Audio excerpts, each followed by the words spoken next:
8 de la mañana con 39 minutos, 8 con 39 minutos. Saludamos ya con nuestro tercer invitado. Nos acompaña en nuestros estudios el economista Juan Pablo Jaramillo. Estábamos conversando sobre el incremento al impuesto al valor agregado con el que comenzamos este día lunes 1 de abril de 2024. Juan Pablo, qué gusto tenerle acá. Buenos días, bienvenido. Le acompañamos a Alexis Moncayo, quien le habla, Licenia Espinel. ¿Cómo va a cambiar la economía de los ecuatorianos este incremento al impuesto al valor agregado? No solo en los productos de primera necesidad, que sí registran ya, por cierto, un incremento en su costo, sino en otros artículos que a veces la gente ni siquiera recuerda o toma en cuenta que le va a costar más caro a partir de hoy. Buenos días, bienvenido.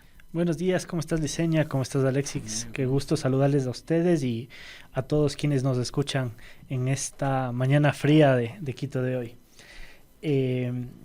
Bueno, un poco, digamos, lo que veníamos comentando justamente antes de que entremos en vivo es cómo esto del IVA afecta a la economía, ¿no? Sin duda, digamos, en el cortísimo plazo sí hay un efecto de aumento en el precio de algunos artículos, evidentemente más los que tienen IVA que los que no tienen IVA. Hay una canasta básica y productos de salud, básicos de educación que no gravan IVA y que deberían verse en teoría menos afectados por esta medida que los que sí gravan IVA, ¿no? Ahora también, digamos, existe un proceso especulativo en la economía y muchas veces actores económicos buscan sacar este beneficio subiendo los precios de todo, así, digamos, la medida en términos estructurales no les afecte, ¿no? Entonces va a haber gente que trate de subir los precios, aún así cuando muchos de los productos que se venden, digamos, no gravan IVA del 12% y bueno, ahora del 15%, ¿no? Uh-huh. Entonces digamos que en el corto plazo sí existe un efecto inflacionario. Uh-huh. Tal vez estaríamos hablando de 1 o 2 puntos en la inflación, no más allá de eso. Y en el largo plazo, digamos, existen otro tipo de efectos económicos, ¿no? Sin duda, digamos, el efecto ahí positivo para la economía sería tratar de hacer más sostenibles a las finanzas públicas, ¿no? Recordemos que por ahí en el año 2017 el IVA en el Ecuador ya era el 14%, sino que fue una medida que se instauró de manera temporal. Uh-huh. Y que erróneamente, digamos, el gobierno de Lenín Moreno no hizo nada para sostener esa presión tributaria en el 14%, y ahí, digamos, vino un poco también una nueva debacle en las finanzas públicas, más allá cuando también en el gobierno de Lenín Moreno se generaron una serie de lo que algunos dicen incentivos tributarios para la inversión, lo que otros dicen que son simplemente prebendas para los ciertos sectores económicos. Economista, qué gusto tenerla acá. Bueno, a partir de hoy, digamos, en resumen, digamos, lo que podemos decir es que la vida para el ecuatoriano en general, sea usted de clase alta, clase media, media alta, sea pobre, lo que sea, va a ser más cara. Desde hoy el Ecuador es más caro en todo sentido.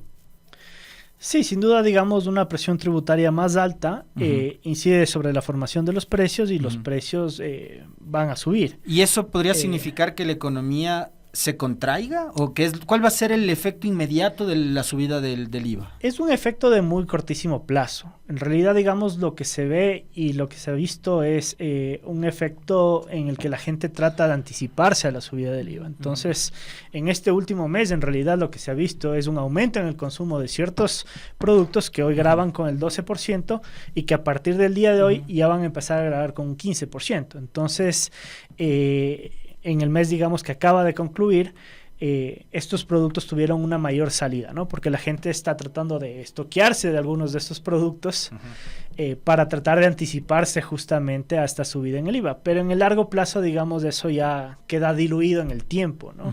El IVA es un impuesto, algunos dicen que es regresivo. En realidad, digamos, en el Ecuador, por la estructura de exenciones que tiene, estamos diciendo que el IVA, por ejemplo, no grava medicinas, no grava muchos productos alimenticios, no grava la renta en un hogar, es decir, si alguien alquila un local para vivir, eso no tiene IVA. Ahora los materiales de construcción. Bueno, los materiales de construcción, digamos, ha hecho una reducción a partir de esta reforma. A partir de esta reforma, digamos, graban un menor IVA, y con eso, digamos, que el IVA no sería un impuesto tan regresivo.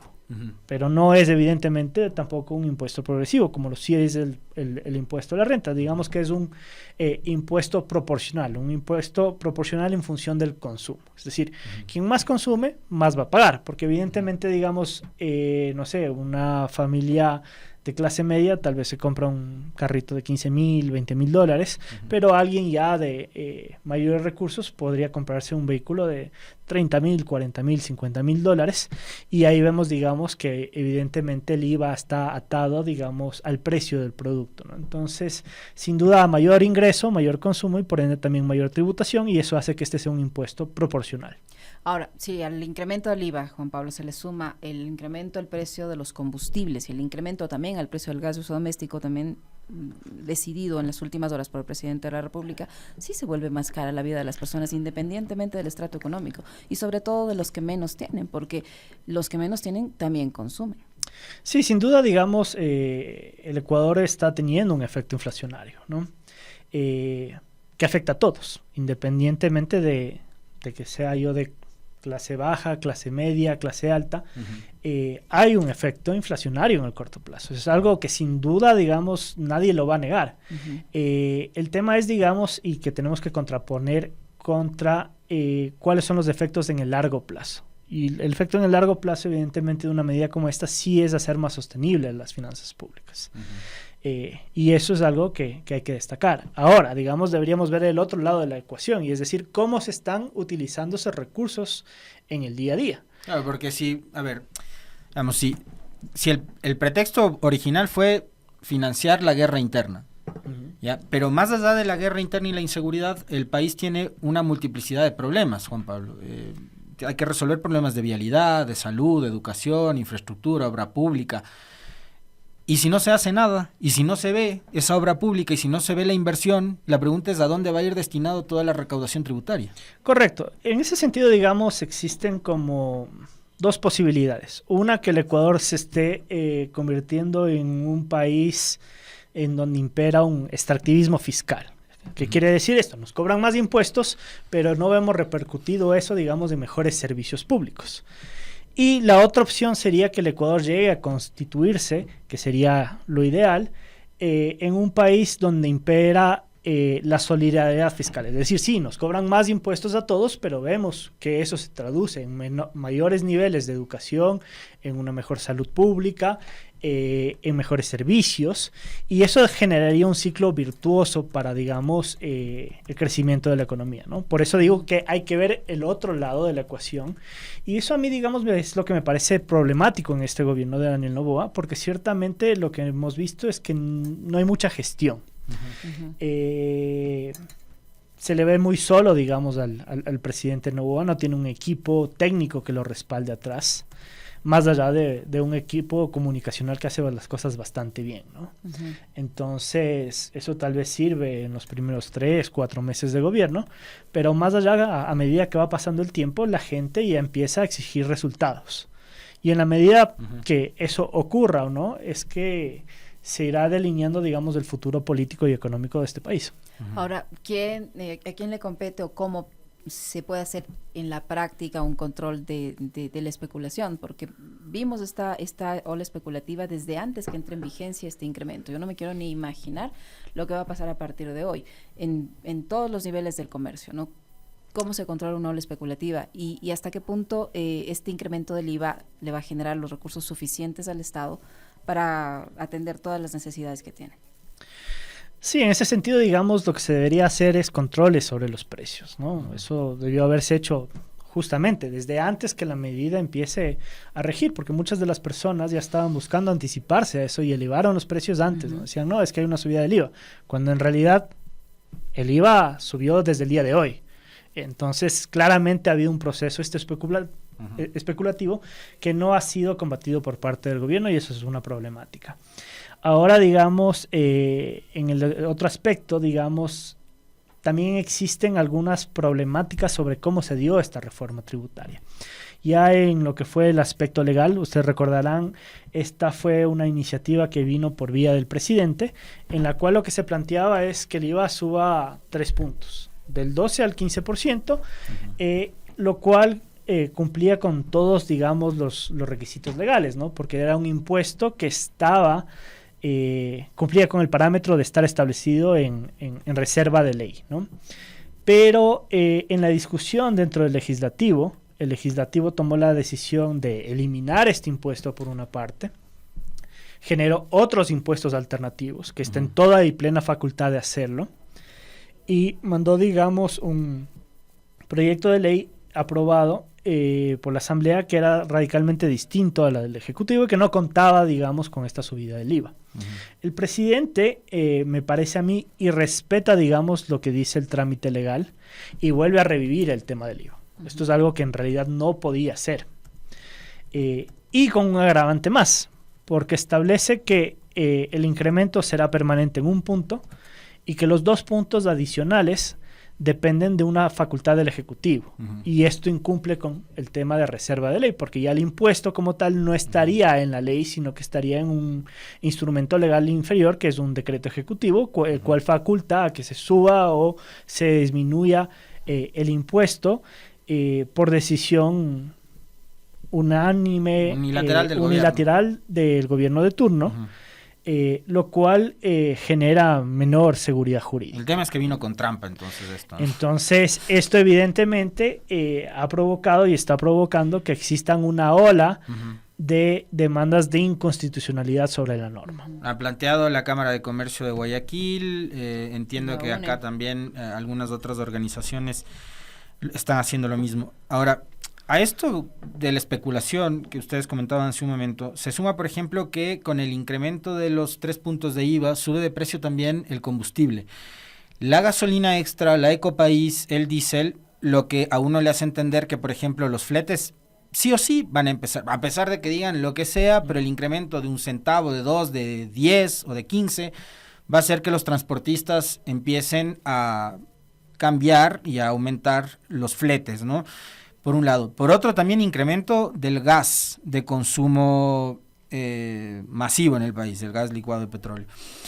Y a la par de esto, Juan Pablo, mucho se ha comentado sobre las intenciones del gobierno de, en un futuro no muy lejano, empezar a revisar el tema de los subsidios a los combustibles. Es decir, que esto podría ser, digamos, una seguidilla de decisiones en materia económica que podrían seguir afectando el bolsillo de la gente. ¿Qué va a pasar con respecto de esto, por ejemplo? El tema de incremento de los combustibles, ¿cómo va a afectar? Bueno, esta medida, digamos, a diferencia de en años pasados, justamente ha venido con esta justificación de que se está subiendo el IVA, ¿no? Cuando, digamos, han habido actualizaciones, así lo llaman los gobiernos, para tratar de suavizar la medida cuando se suben los combustibles de los precios en estos bienes, no han tratado de justificarlo de esa forma, sino que lo han impuesto argumentando que es un subsidio regresivo y que es un subsidio que distorsiona la economía y que el país no tiene los recursos para cubrirlo. Lo cual tampoco, digamos, viene tan alejado de la realidad, más aún cuando el Ecuador ha venido disminuyendo su producción petrolera en los últimos años. Esto es algo que se agrava también, digamos, con los resultados de la consulta popular tras dejar el petróleo y el Yasuní bajo tierra. Y esto evidentemente sí hace que los ecuatorianos deberíamos discutir si es que los subsidios a los combustibles es la forma más eficiente de invertir ese excedente petrolero que teníamos, ¿no? Aquí tal vez hay algo que la gente no asimila, ¿no? Y es que nosotros como ecuatorianos hemos venido teniendo subsidios a los combustibles amparados en el hecho de que somos un país petrolero que exporta petróleo y que eso generaba una renta adicional que permitía generar este beneficio, ¿no? Más allá de quién beneficie más o menos, esa era como la dinámica que se generaba en el Ecuador. Ahora, ¿qué sucede en un país en el cual la producción petrolera no incrementa y el consumo de estos bienes sí viene en aumento, ¿no? Porque el parque automotriz sigue creciendo. Claro. O finalmente lo que alguna vez, digamos, tantas veces, no alguna vez, tantas veces mencionaba Correa, ¿no? El hecho de explotar campos petroleros, pero no refinar ese petróleo y terminar comprando gasolina refinada afuera, y ponía siempre el ejemplo Correa del choclo para comprar humitas más caras, ¿no? Terminamos comprando combustible en el exterior que es más caro y ese combustible finalmente termina siendo subsidiado.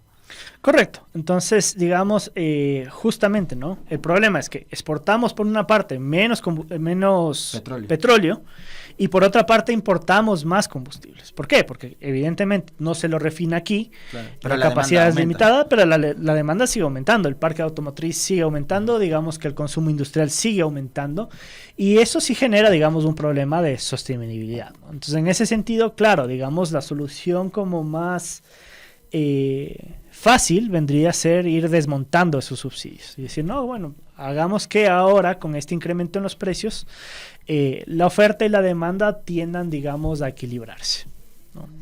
Pero justamente, digamos, es un tema de que, claro, muchas veces se implementan subsidios y Ecuador ha tenido subsidios de los combustibles no desde Correa, desde antes, desde la década de los 70s. Y nunca nos hemos planteado realmente, o más bien dicho, ¿no? Siempre hemos estado en este debate, pero la decisión enteramente nunca se la ha tomado por un tema político, ¿no? Es decir, ningún gobierno ha querido correr el riesgo de poner su capital político en juego. Correcto. ¿Por qué? Porque los gobiernos normalmente, y esto es natural, buscan reelegirse, ¿no? Esto es, digamos, el comportamiento natural de las agrupaciones políticas. Entonces, este tipo de decisiones que en el corto plazo pueden generar un impacto importante sobre la economía, tienden a ser aplazadas en el tiempo. Lo cual hace que el siguiente que venga también no tome esta decisión. Y así se van acumulando mayores cantidades de, digamos, de déficits fiscales, que en este momento ya no solo va a ser un déficit fiscal, sino que en un momento dado se va a revertir como un déficit en la generación de balanza comercial petrolera. Y ahí, digamos, el problema ya sí sería sumamente grave. Juan Pablo, esta teoría de que la educación no paga IVA no es totalmente cierta. ¿Por qué? Porque la matrícula y posiblemente el costo de algunos libros no tienen IVA. Pero resulta que este incremento al impuesto al valor agregado se pone en vigencia justo cuando se empieza el año escolar, tanto en régimen Costa como Galápagos. Y de la lista de útiles que piden los colegios y las escuelas, el 90% grava IVA.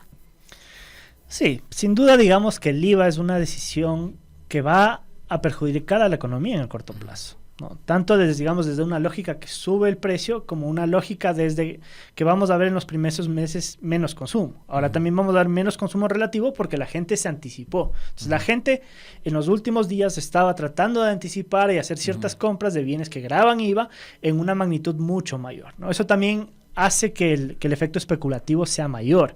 ¿Por qué hace que el efecto especulativo sea mayor? Porque si hay mayor demanda por ciertos bienes, empieza a haber cierta escasez y eso lleva también que se puedan subir los precios. Entonces, digamos que en el corto plazo es una medida que genera un impacto económico. Eso pero también, no está en duda. Pero yo creo que ahí habría que sumarle, Juan Pablo, el hecho de el momento económico que vive el país, pero particularmente el gobierno y el sector público. Es decir, ahora tú tienes un gobierno que no ha pagado salarios, es decir, la gente arranca abril sin plata.